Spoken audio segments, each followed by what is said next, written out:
Good afternoon, everybody. Today we're going to talk about Purslane, one of my favorite wild edibles. It's known as a useless weed, but it's one of the best wild edibles out there. Pretty easy to identify. Purple or reddish stems creeps along the ground.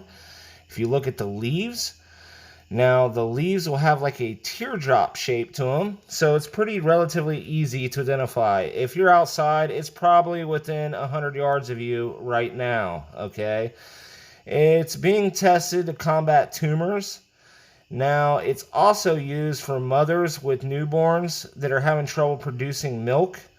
It's used for postpartum bleeding. Also relaxes skeletal muscles.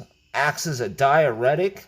Headaches, stomach aches, burns, earaches, insect stings, skin sores, ulcers, eczema, abscess, appendicitis, dermatitis, shingles, arthritis, fever, diabetes, treats hemorrhages, and it's used as an anti-inflammatory. It's found everywhere from the hood to the woods, guys. Now, nutritional value, it's got more beta-carotene than spinach and carrots. Pretty amazing. As well as high in vitamin B, C, and E. Keeps blood pressure and cholesterol in check. Helps prevent blood clots. And a study at the University of Texas found that it contains 10 to 1,000 times more melatonin than any other edible.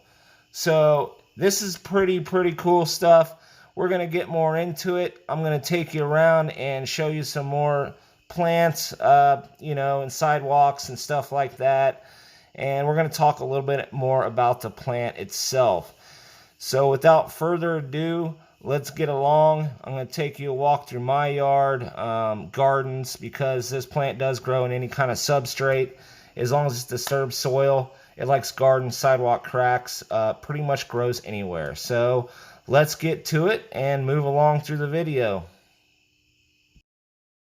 Now here we are in a flower bed. I tried to give you a little bit of a better angle of the purslane. There's that teardrop shaped leaf with the purple reddish stem as it invasively creeps around the flower bed wall. If you made it this far into the video, that means you find it at least partially entertaining, so you might as well go ahead, hit that subscribe button, and ring that notification bell so you catch all my new awesome uploads. Purslane contains more omega-3s than supplements like fish oil, contains more vitamin A than most leafy green vegetables. Just 100 grams gives us roughly 44% of vitamin A. This helps protect your eyes and various different types of cancers. Purslane is one of the best sources of magnesium, which is associated with diabetes, insomnia, migraines, hypertension, depressive states, and asthma. 1 cup of purslane gives us our daily amount of vitamin E and C. One of the best sources of magnesium at 100 grams, and that provides 68 milligrams of magnesium, 65 milligrams of calcium, 498 milligrams of potassium. Also contains vitamin B complex. 100 grams of purslane contains 300 to 400 milligrams of alpha-nolinic acid. This acid helps with the eyes, reduce risks of high blood pressure, high cholesterol, myocardial dysfunction, stroke, and cancer. Also improves memory, promotes health of the nervous system and the brain. So there's a lot of great benefits from this plant, guys. Thanks for watching today. I hope this video helped out a lot, and tune in next time. Thanks, guys.